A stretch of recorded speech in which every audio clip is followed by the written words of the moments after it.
Oh, 5 o'clock. Oh, there we Click, go. click. And we're live. Hello, everyone. Today is Wednesday, March 9th, 2022. The world is an interesting and confusing place, and tonight is a surprise cheese night. How is With everyone? With a corn on the and cob shirt yes, and a groovy dog shirt. yeah, it's and sometimes it's just going to be one of those days. Um Unfortunately, it feels like we're having more of those days than not. But it is better than the full blown pandemic. So there is some improvement. I'm going to focus on the positives. so, do you have the monologue today? Okay, I could do the monologue. All right. I think one of the major issues in my life has been the accumulation of stuff and the desperate desire to remove it from my space. Clutter is my enemy, and it is an enemy I feel that the entire world can unify against. I have Marie Kondoed my way through a corner of our apartment, and there is a lot of things that do not bring me joy, especially when I look at the news headlines. However, there are many other things that do bring me joy, and I actually discovered something that I didn't know I had. So my grandma passed away. The audience might not know this over Christmas time, and I realized that I have an apron that she gave me that was one of her fancy aprons, and I was really delighted to find it. That is excellent. And what percentage when you Marie Kondo your way through a section, what percentage of the material in the section stays and goes? It depends on the section. So there, I'll say the kitchen, a lot of it stays because I am very much a I don't know. I don't know how to say this. I like other than just I'm a bit of a stickler for only use having things that I actually use around. So the kitchen is pretty okay. There's a few too many glasses and plates, but now see if Andrew went through there, he'd be like, "We need 2 spoons, 2 bowls, a fork we can share." And so it depends on who's Marie Kondoing what section. So the I kitchen's see. fine. Yeah. My closet, oh, a lot of things bring me joy, but are they useful? I don't know. I see. Yeah. Yeah. So yeah, that's see when I don't Marie Kondo things because I'm a wittess, and that means I never clean anything under any circumstances. It's a family trait, um, and um, and so we just accumulate stuff until we are. I think the technical term for us is hoarders, and eventually we just don't fit in the place anymore, and it becomes a fire trap, and we kind of huddle in a corner where all the stuff kind of attacks us. Um, So basically, it becomes the Hogwarts library. yeah, it's kind of like, well, and it is alive, and it uh so yeah, I'm always fascinated by people who can clean stuff and make stuff go away because um it's uh it's a it's just like it's like saying you can paint the Sistine Chapel to me. Oh, and see, and the problem is though, there are certain things that I do not like books. I have a very hard time getting rid of books, and there is a constant stream of them coming in through the door because I just like the feel of paper and I like the margins and just I prefer to read that way. So Um, to everybody, first of all, the audience is demanding a poll. But secondly, to those in the audience who are suggesting that I could take stuff to Goodwill, they are correct, but missing the point. Because if I were capable of separating the stuff I want to keep from the stuff that I don't and taking it to Goodwill, I could, get rid of it by any other means. I could set it on fire. I could throw it out. I could, you know, uh, uh, dissolve it in acid. The point is, um, I am characterologically incapable of getting rid of stuff, and that and so telling me different ways that people who are capable of getting rid of stuff actually manage to do it is really a little bit like telling me all the wonderful ways to cook with nuts. Um, Oh God. um, all of which is a Marie Kondo like way of saying that we are not allowed to have fun anymore, even and especially when we are preparing to move. Um, Nor are we Definitely. allowed to have a guest. So it's just going to be one of those days where we take questions and shoot the shit. Um, Absolutely. and I just want to say to all of you who are saying you're a keeper in the poll, I promise you, you're mostly amateurs. I just promise. Now, Um, I have a question though. In terms of keeping things, is there anything that you're more of like a collector? Because I have a very good family friend, and she has described herself as a serial collector. oh, Paul Rosenzweig is here. Oh, Um, does he want let's. to come in? He does. He's Excellent. our emergency guest. Um, Oh, yay. Invite so on screen. so uh, look, there are some things that I can be said to collect. Small artillery, for example. Um, in various miniature weapons. Um, but uh, I can't say this accounts for a substantial Hi, Paul. volume. Hey. Oh, Paul, you're echoing. Ah. Do you have headphones? All right, I'm just going to mute you temporarily. I can't I say it accounts for a substantial volume of the clutter, which Okay. is really just stuff that other people would clean up. I'm just not sure how to state it more, more trivial. Like honestly, it's you know I saw other people spend time cleaning. I spend my time writing and doing in lieu of fun and it's a podcasting and things it's a like that. much more enjoyable way to spend your time. That is for sure. Assuming you don't mind living in a in wreckage. Hello, Paul. Hello. How are you? Am I echoing still or not? You are not still echoing. You Is are life good or what? life is great, and you are wearing a sloth shirt. I am indeed. So That's we because I'm have in Costa Rica.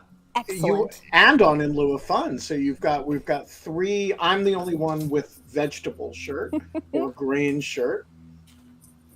Yeah, I can't see what's the other. What are you Oh, wearing? sorry. It is a groovy dog shirt. Ah, dogs And corn and sloths. and there we go.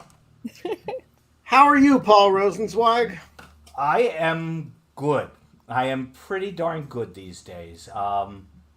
Let's see. I'm in Costa Rica, so it's much warmer here than it is wherever you are. It snowed today. Yeah. Like slushed. Well, there you go. See, that would be my point. Yes. Um, and what else is new and exciting? Have you seen a sloth in real life recently? To find recently, I have seen sloths in real life frequently, but not say like this calendar year. Uh, I'd count it as recently. I would like to hear more about this. yeah. Now, are the sloths in Costa Rica three-toed sloths or two-toed sloths? Why do I have to choose? Are We they have both? both. Yes, yes. I That's mean, good. and actually, just so everybody who's listening knows, one of the little known facts about three-toed sloths and two-toed sloths is that they both actually have three toes.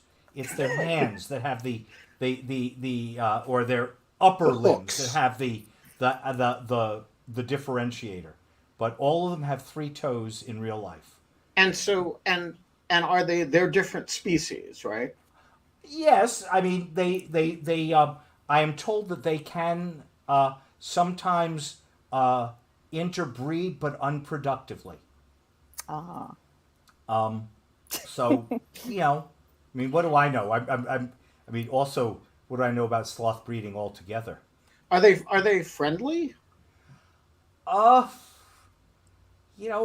they're very slow, so it's really hard to define them as unfriendly or friendly. The babies So cute. love to snuggle in like pods and share bodily warmth, and they have these smiles. And if you feed them milk, they apparently are very happy.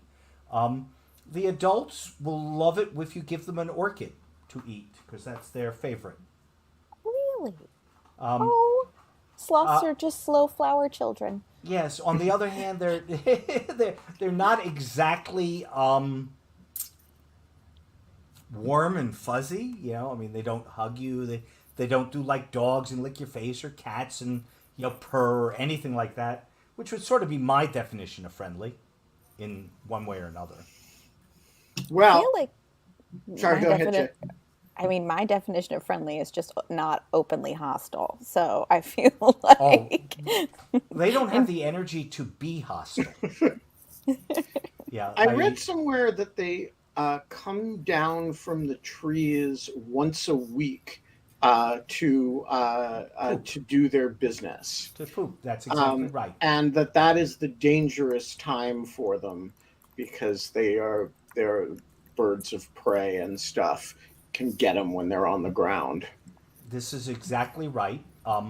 They only come down to poop once a week or so, and uh, they're so slow that fungus grows in their fur, in their hair. I That have happened this to me once, mushrooms, growing in their hair. It's really quite strange and interesting. Um, they are far a and away the picnic most basket. interesting, uh, one of the more interesting animals we have in Costa Rica. And so this T-shirt is actually from a rescue facility nearby here that my wife and I support. Toucan Rescue Ranch, it's called, because it started off rescuing toucans. And if anybody wants to give them money, they're on. They're great. There's another great place called the Sloth Institute. But the Toucan Rescue Ranch takes in, like, if Mama gets killed, baby sloth needs a home, because if baby sloth doesn't get milk right away, baby sloth is dead as well.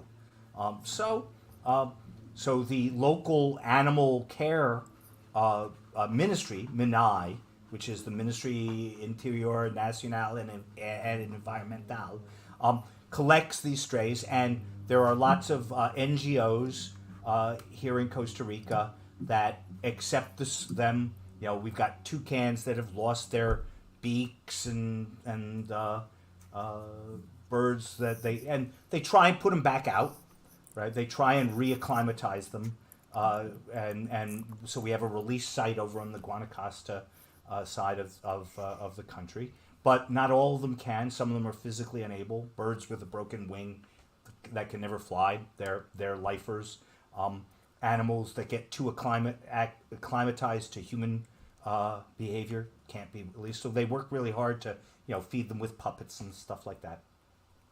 Very cool. Yes. Well, um, let's bring in some audience members and see what people want to talk about. Alrighty.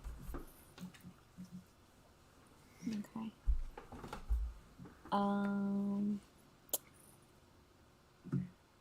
I am going to start by inviting Mateo because this may take a while. Yeah, Mateo sometimes takes a while to show up when you invite him on screen. In the meantime, there he is. Hey, Mateo, that He was showed fast up rather today. promptly, although he's got a hostage video look to him. Yes. Yeah, a little bit. Are you being treated okay, Mateo? I'm safe for now. Yeah. Yeah. No, this looks pretty I want impressive, proof actually. of life, Mateo. Yeah. Hold up today's newspaper. Do you No, have he's it? he's of a generation that doesn't Read newspapers, I understand. know. I can Newspapers pull are- up today's newspaper on my phone if that works. I trust you. Okay. All right, Mateo, the floor is oh. yours. Jeez. What did I ask? Oh, what is your favorite place? Like country, lo- location, geographical coordinates. I think it was purposefully vague, but I was thinking a little I'll bit take it a different narrower way. than I'll take it a different way. country. A Okay. library. Oh, Oh, nice. that's a good one. Library. The older the library and the more ornate and the more people in it and the more books, the better. That's a good one. Trinity College Library in Dublin, Mm. the New York Public Library, reading room. Yeah, The Library of Congress reading room is Library of pretty Congress amazing. reading room. Yes, all good places. If you could get me there, actually, probably my favorite of all time would be the library at my college, Haverford College. Spent many hours in there. How about you, GDF? I'm now just thinking about all the beautiful libraries.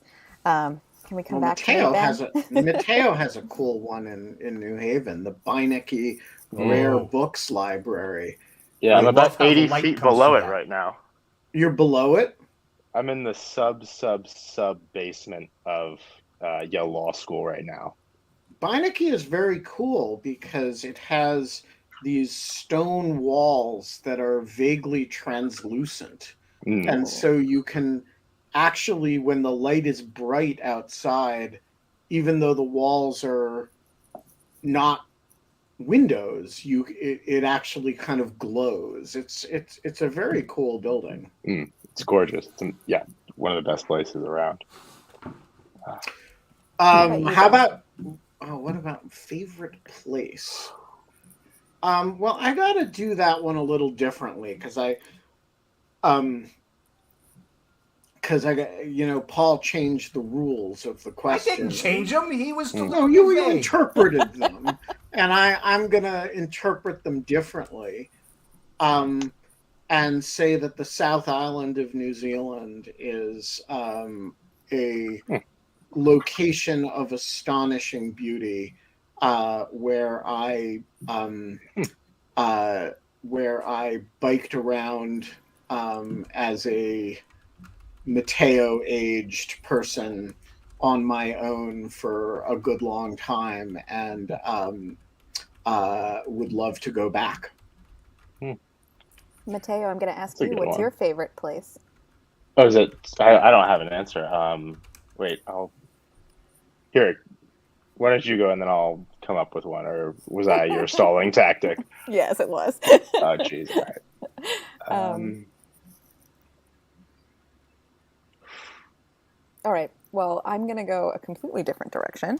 And I'm going to say my favorite place is going to be a little weird. I like to be in the car because I feel like I'm either going somewhere I'm really excited about or I am going home. And either way is a good time for decompression. You're like my two dogs who are super excited to go out and then super excited to come back, and they're I feel like I'm tricking them every time. You can't fake that kind of enthusiasm. It's just there. It's deep inside, and it's just it. All right, Mateo, now you're on the block. Yeah, All right, I got brought one. this subject up, man. All right. I'll say anywhere in rural New England on a 70-degree fall day after the leaves have changed. Excellent. Wow. All right. Bravo. Thank you, Mateo. Good answer. Excellent choice. Thanks. All right, and now we're going to bring up Daniel. Hi, Daniel, it's good to see you again, man. Ooh, Daniel. What? But not hear you. Can I hear you? Can you stay now? Oh, you muted yourself. I'm going to unmute you. Oh. Can you hear me now? We can. So I have two less uplifting questions, both related. One is, what lessons do you guys think China is taking from Russia's invasion of Ukraine? And have you guys been surprised by any aspects of the Chinese response? Paul, do you have thoughts on this? Those are good questions. They are. With the caveat that I am by no means an international relations or foreign policy expert. Um, I think China has to be surprised in two ways. First, at Russia's poor performance. They probably, like the rest of the world, expected it to be a 2 day war. Uh, and second, by the relatively high degree of Western response and engagement that, you know, has to. I mean, again, the Western response has been imperfect, and we can talk about that at length, but it hasn't been. It has been a lot stronger than I think most observers would have anticipated a month ago. As for what, in terms of China's behavior, has surprised me, um, I guess I would probably say not much at all, which is to say that they're doing what they always do, which is watch and wait and watch and wait and play a very, very long game. Um, they'll take from this some lessons. My guess is it probably has pushed back their internal sort of timetable for when to uh, bring the confrontation with Taiwan to a boil. Uh, that might have been accelerated had Russia succeeded in taking over the Ukraine without a whimper from the West. Now they have to reevaluate. So, who knows? But those are the one thing that has surprised me about China's response is that we have seen almost no collateral adventurism. I might have thought that they would take the opportunity of of the West being distracted in Europe to do something small, even take a small island, in the Sendukus or something like that. And we haven't even seen that, and that does speak to the fundamental caution of the Chinese regime, I think. I agree with all of that. A few additional thoughts. First of all, this is very bad for the Chinese. And the reason is that higher oil prices suppress economic growth worldwide, and the Chinese need economic growth worldwide to drive economic growth domestically. They actually have a growth problem the last few years, and their target for this year, which is around 5.5%, is substantially below their, what works for them.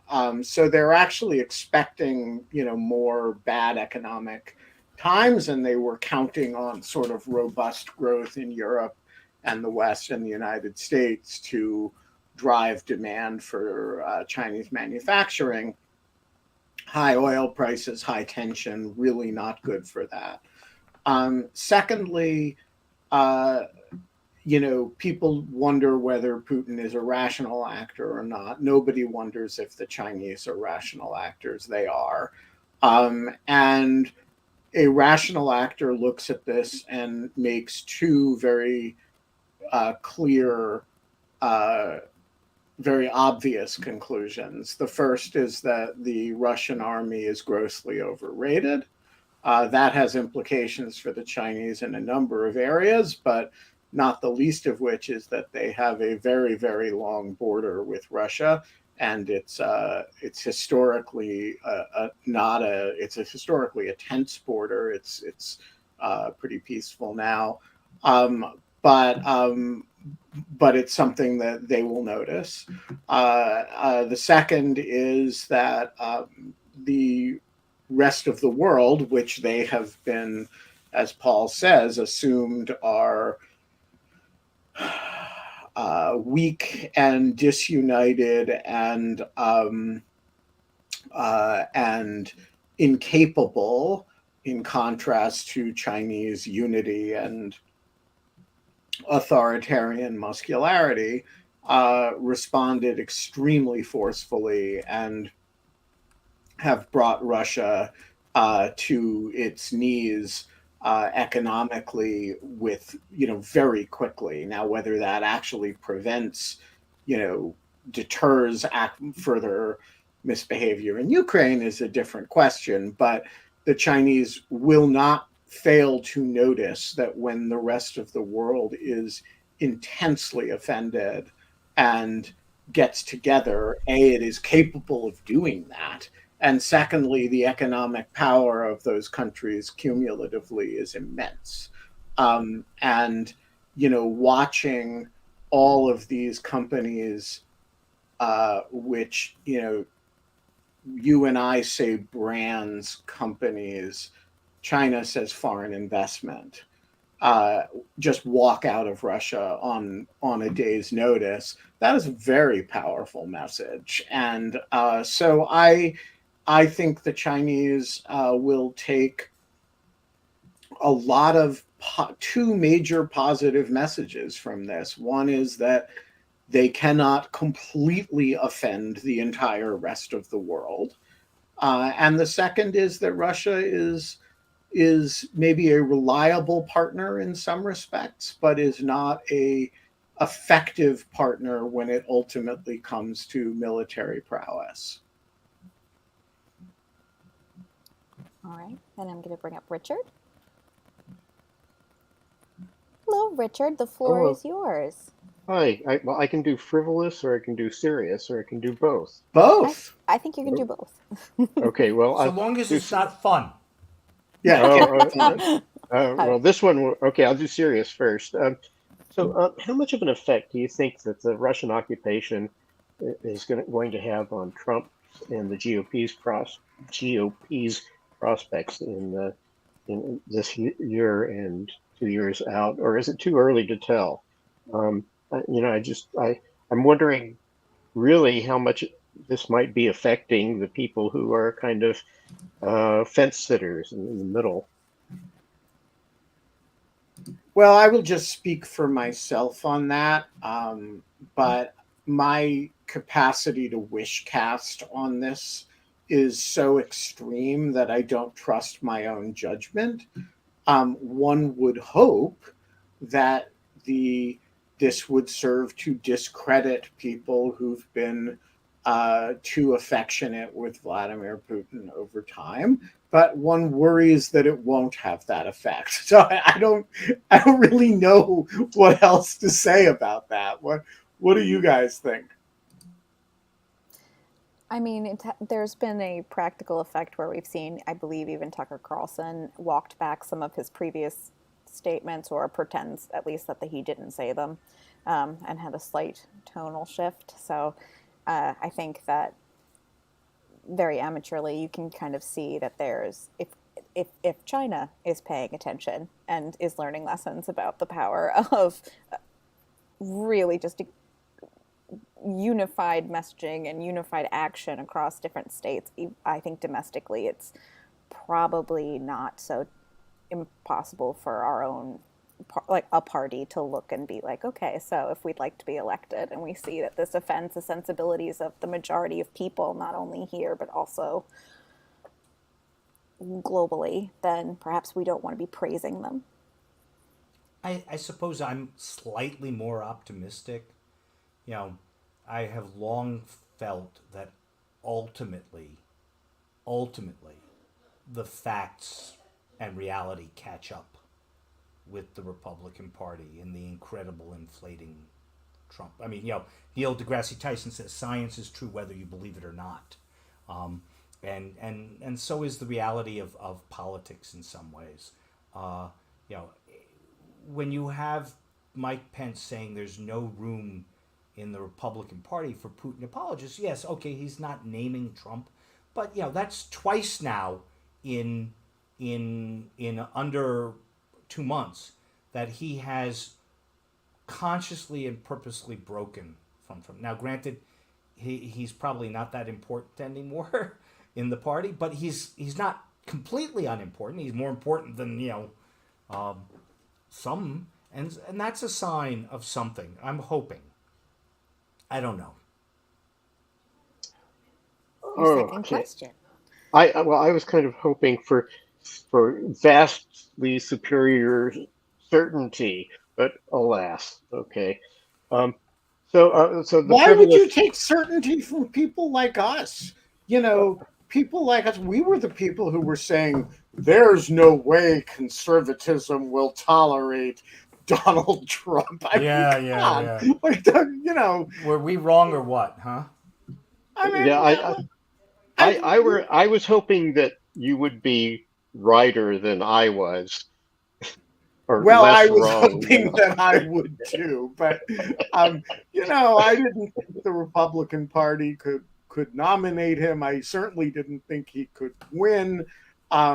And by the way, I wrote pieces entertaining the possibility that he would win that look in retrospect quite good. I never believed it could happen for a second, and um, you know, so I just don't like the True story. opinion predictions are hard, particularly about the future. True story about how unwilling I was to believe this. It was election day 2016.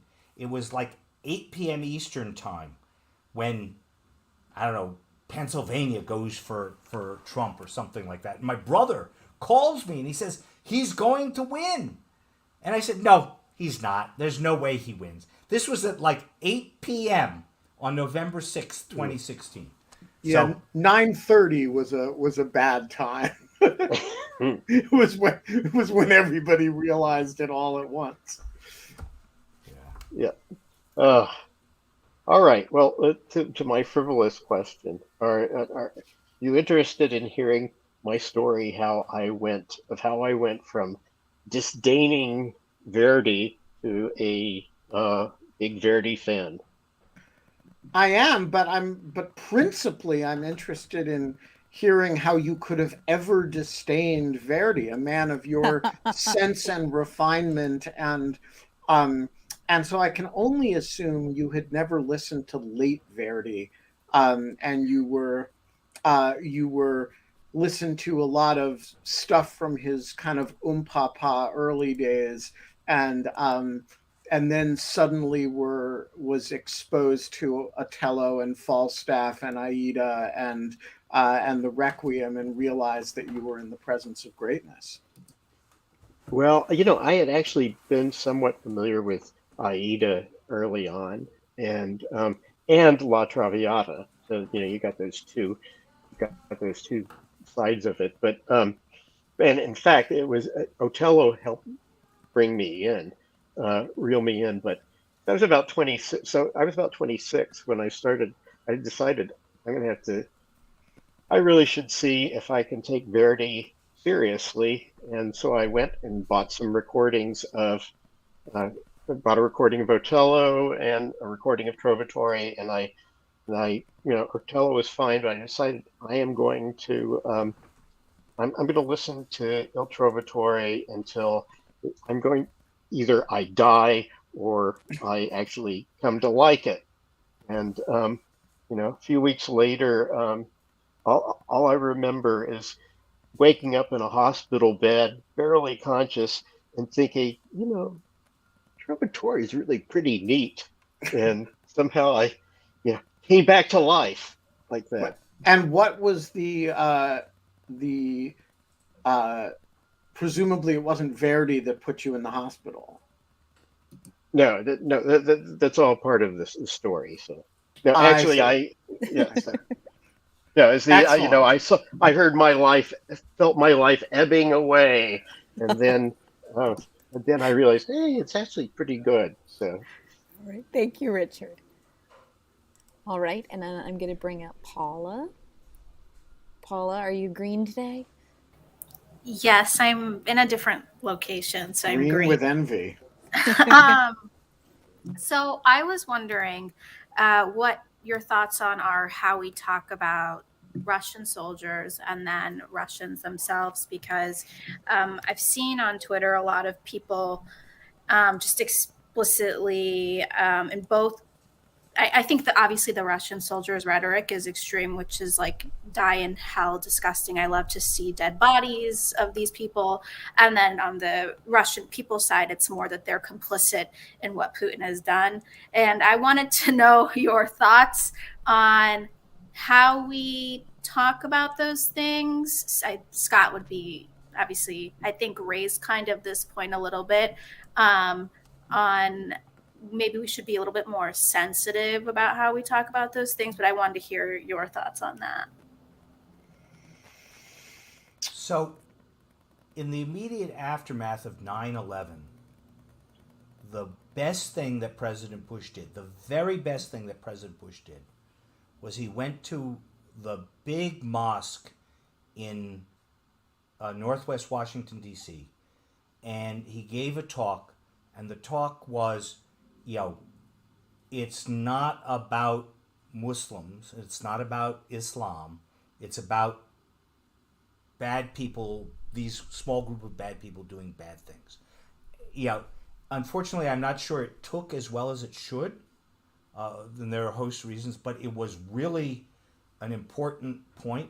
And I think the same point is true about Russia, right? It's not about the Russian people, most of whom don't even know what the heck is happening fully. It's not about the conscript soldiers, a lot of whom have no idea what they were doing. I mean, it is about Putin.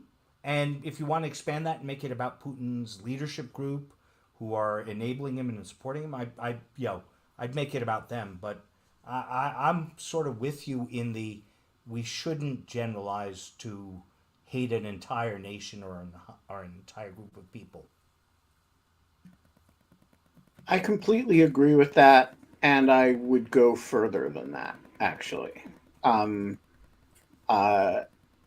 The premise of the laws of war, like really the entire premise, at least as regards enemy soldiers, is that your fight is not with the individual soldiers, it's with the country.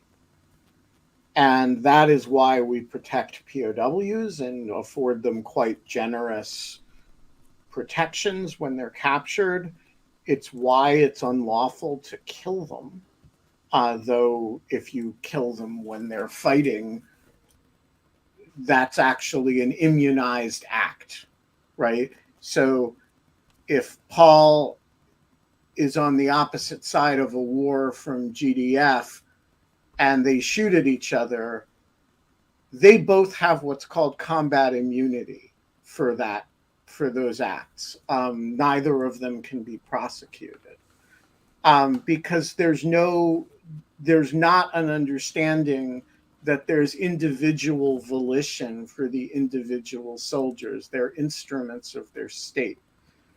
Now, the wrinkle is that sometimes they're given orders to do things that are unlawful under the laws of war. That is, that they're war crimes. There have definitely been war crimes in Ukraine. And there, I think you can say individual Russian soldiers who've participated in war crimes, I think you're allowed to hate them. I think you're allowed to say, whoever knowingly and consciously bombed that maternity hospital today, I think you're allowed to have venom in your heart for that person the way you would for any murderous criminal. But the Russian soldier who, as part of a regular army, obeyed orders to go in and fight the Ukrainian army, your battle is not with that person. That person is an instrument of state policy. And I think there's a lot to talk about why the Putin regime has the kind of support that it does. There may be aspects of, modern great Russian nationalism to talk about why it's, but as a general matter, clash of civilizations, hating cultures, hating language groups, it's just a bad direction to go. And it's not good when you're talking about Arabs and Muslims, and it's not good when you're talking about Russians.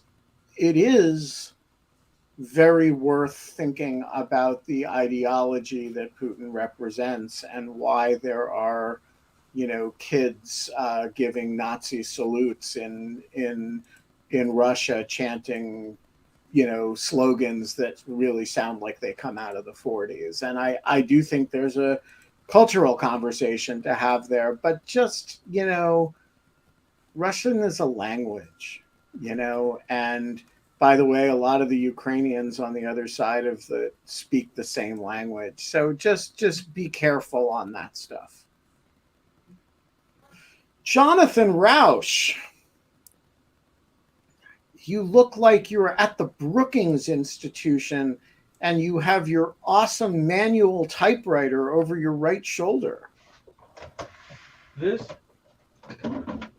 is indeed the legendary Hermes 3000 on everyone's top 10 list of greatest manual typewriters ever. It's actually one of the greatest manufactured objects ever, up there with baby cannons. So you know the Hermes 3000 here. Of course I do. Give everyone a better view. I've been in your office many times. Of course I know the Hermes 3000. It looks like a 1956 Buick. So, Jonathan, I'm curious. I was so happy to get out of manuals because I wound up typing too fast and the keys all stuck. Are you so good that you have that problem? Well, I can't say I do all that much typing anymore, but when I do, I am not that fast. And having grown up with typewriters, I kind of learned the touch that you need to have so the keys don't jam super often. But they do jam, and that's part of the fun. Strange. I wouldn't want it any other way. An IBM Selectric 3, however, will not jam. That's because it uses a typing ball. Yeah, Correct. Is that the unless you're Dan Rather, in which case it will get you into serious trouble. That's no, cool. I think the typing ball, and for those young'uns in the Greek chorus who've never seen a typewriter with a typing ball, those are awesome and proof of great human ingenuity. It's like up there with the harpsichord in terms of the cleverness of human invention. All right. We have another question from Michael Nelson, who is not video optional, so I'm going to unmute him. Hello, Mike Nelson. Hello there, and hello, Paul. Hello. I thought I would ask a cybersecurity question in your honor. Okay. In particular, what lessons should we learn from the way that the Russians have and have not been using cyber attacks as part of the invasion? Before it started, a lot of people were predicting some kind of cyber Pearl Harbor or some really nasty takedown of the entire electric grid. I mean, there are lots of scenarios, and they were all a lot worse than what we're actually seeing. So are the Russians holding back? Are the Ukrainians better defenders than we thought? Is the U.S. behind the scenes doing something? What's going on? Well, all of the above plus one more, I think, which is that in conflict situations, I think we are learning that offensive cyber operations are actually much more difficult to carry out than we might have suspected. I think that, and I probably am as guilty of this as anybody, and so this has been a very interesting and useful learning experience for me personally. But I think that we all too readily equated the ease with which hackers and criminal groups could engage in disruptive, mischievous behavior. Not mischievous is not quite the right word, like ransomware. And we mistakenly equated that with the ability to have equally easy kinetic effects in the context of a real live shooting war. And so I think that Erica Langeren just wrote a really good piece in the was it the Post or the Times the other day with her husband Sean about this. She's up at Army Cyber, and I think that that's that's the lesson she's drew, and I think that's right. And I was talking with a friend in the U.S. government, DoD, who I won't name because I haven't been authorized to name them. But they told me quite clearly that the longer they were in the job, the more they realized how hard it was to have broad, effective, large-scale kinetic effects. So I think we're actually learning that the cyber domain is a little different from we were thinking it was just equivalent. It was just another place to fight a war like land, sea, and air, and maybe it's not. And that's there are a lot more lessons learned. We're going to have. I can't wait for the Army Cyber Command's after action study, or Naval War College does an after action study 2 years from now about everything that didn't happen in the Ukraine and why. I was at a meeting before this meeting where a Brookings expert, who's may have been off the record, but his initials were Tom Wheeler, said that there may be indications that one reason Russia's not attacked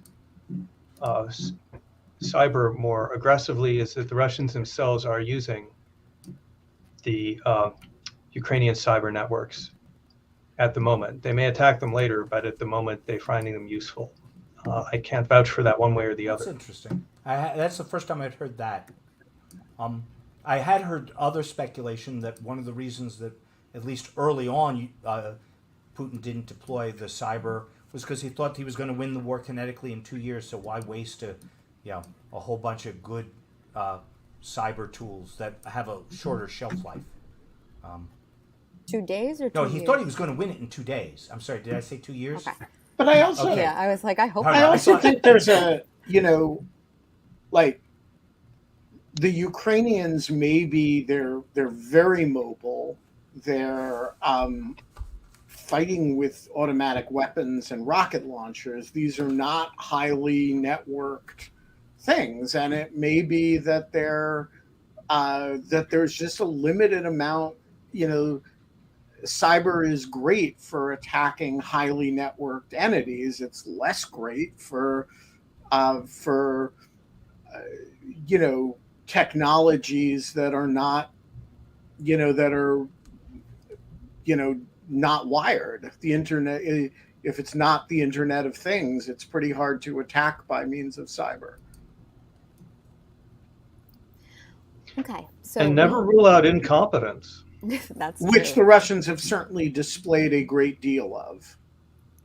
So I think that's a fair point. Is that just one of the lessons? Maybe that just as we all tended to overestimate the efficacy of the Russian kinetic military, we may have a greater than appropriate sense of the competence of the Russian cyber folks. They're great at disinformation, but not much else. Well, Maybe they're they haven't done and they're well very at. great, and they're very good at exploitation.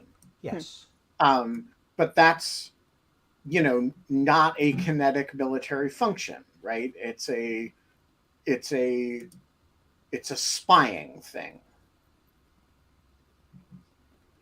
Okay. So we have a couple more questions, and we're going to try and get through as many as we can. So I'm going to bring up Shailesh. Hi, Shailesh. We're going to try and keep it. I know this is a very interesting topic, but we're going to try and keep it a little abridged just for today. Yeah. I figured out how to condense my question in a couple of minutes. Although I must say, I think like India as a topic probably deserves an hour here with a true expert. And I was very disturbed, like many people, to see India's abstention, but I kind of understand it. And I wanted to sort of pose a question to Ben and get him to sort of share his thoughts on it. So basically, India has had a long-standing relationship with Russia rooted in Cold War era. And that explains what is going on today. But I feel like the equation is changing. Like both China and India have much higher GDP than Russia at this point. And if a future conflict sort of erupts between China and India, for instance, I don't know if Russia is what role would Russia play in that? And like, aren't they beholden to China at this point? And aren't India's interests more aligned with the West in that situation? And there seems to be a lack of sort of awareness about this in India, at least among people I see. And I wanted sort of to get Ben's thoughts on it. And independent of all of this, I'm even more disappointed about sort of the reaction of ordinary people in India on social media, like the people I talk to. And they act as if they're like, everybody seems to be acting as if they are foreign policy bureaucrats without knowing all the details even. And it's not how you like, I mean, there's a tragedy happening here, and I wish there was a more of a acknowledgement of that. But that's a different topic, longer topic as well. But I'll stop here and let Ben comment. Yeah, so I mean, I would love to. I want to have my Brookings colleague Tanvi Maidan on this. She's very thoughtful on this subject. But look, my basic view is that every country has ideological pathologies that affect their foreign policy. The United States, we certainly have a bunch of them. One of India's is a pathological commitment to avoiding alliances or avoiding formal international alignments, and that dates back to Nehru, and it actually caused a very pro-Russian tilt in the Cold War, along with Egypt. You know, the sort of creation of the non-aligned movement. Um, India's come a long way in getting over that, um, but it's still, and China has pushed it, I think. But it has it. The residues of it are really still there, and the relationship with Russia is part. You know, that you see in that abstention is an example of that. That this is a country that, you know, looked at this crisis and said, yeah, but we would have to really align ourselves with the West in order to do that. And that was psychologically difficult for, you know, even a BJP India. And so do I understand it? No. But, you know, I do think countries operate within the constraints of their ideological baggage, and India's got some considerable ideological baggage on this stuff. Um, I, I I was very surprised by it, and I think it's obviously something that the U.S. diplomats and European diplomats need to work on over time, and I think it's something that India foreign policy thinkers need to work on over time. I'm not sure I have more to say about it than that, honestly. Um, Jonathan, Paul, have you guys thought about this at all? What I know about India, sadly, would fit in a thimble. So I know what I don't know.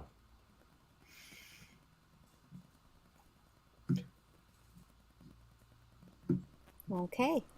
Ducks with pants. Without hair, though. Yes. Sometimes the ducks show up with no pants, but with pants, but without hair. I'll leave you in suspense about part of that, but I did get it lopped off yesterday, and the guy really went to town. But I have a performance next week, so I figured I should look spiffy. I figured I would use this opportunity to do a little market research and ask some civilians. Please, in the Greek chorus, jump in and contribute. But I am curious how people are discovering music these days. What prompts them to listen to new music, and where they find out about it. Jonathan, do you want to go first?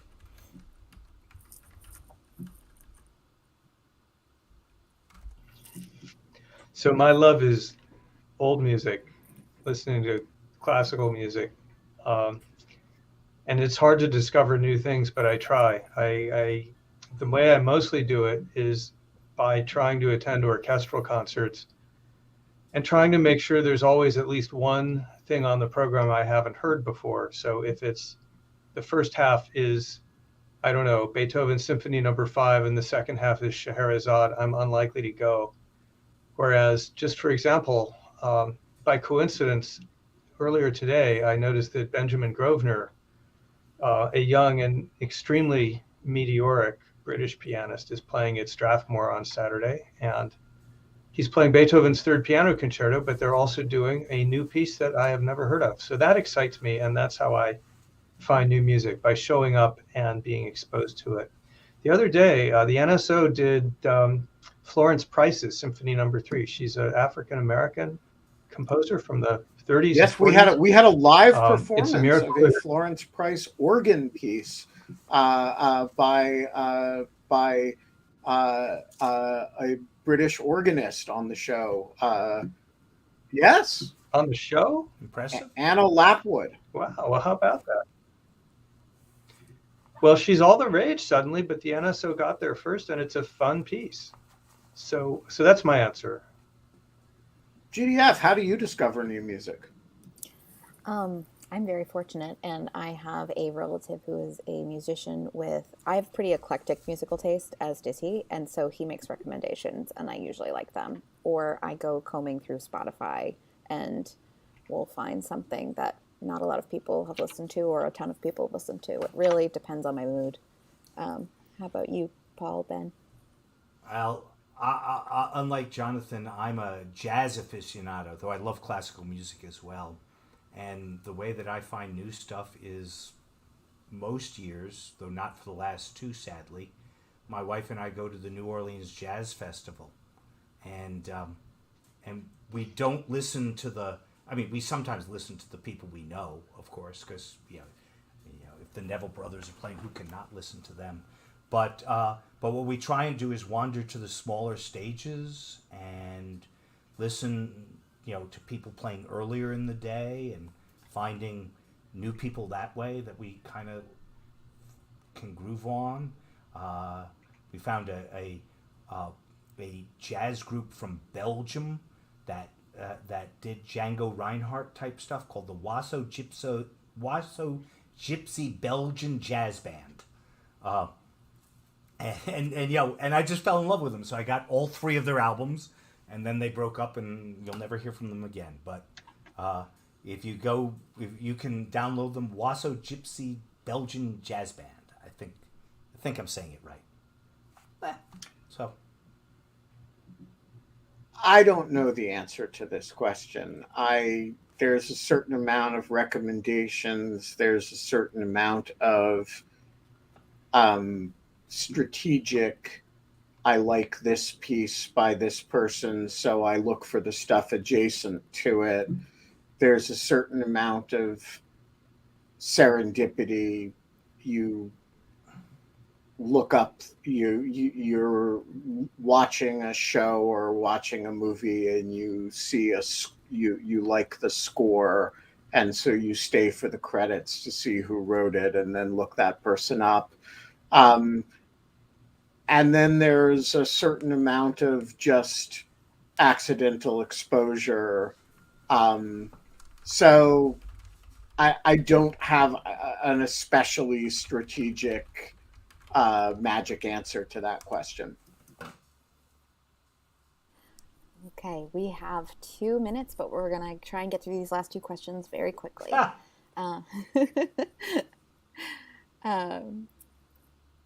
Oblio, the floor is yours. So I'm a news junkie and following all the Russian stuff, but I was wondering if anybody caught that they found the shipwreck of Shackleton's Endurance. And what a great piece of news that was in all the grim stuff. The video is just awesome. The video is awesome. The boat is beautiful. The wheel looks like it's something out of a movie set. It's great.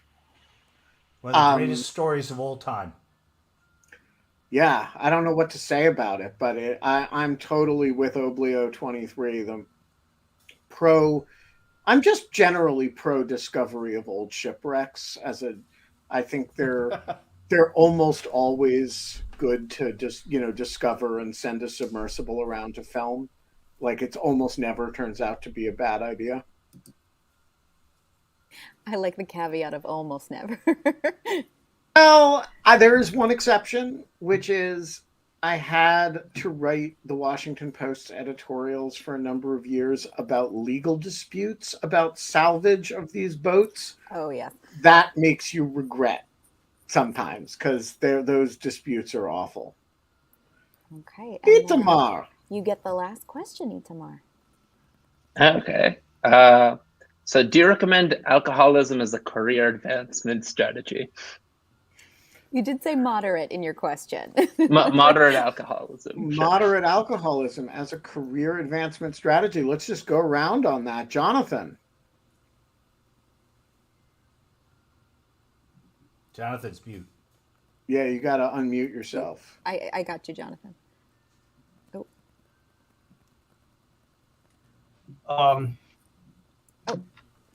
So, there's a saying, but I don't adhere to it. Write drunk, edit sober. But I do both sober, and it's a high wire act. I think it would be easier if I drank more, but I don't. I don't really like the taste of alcohol.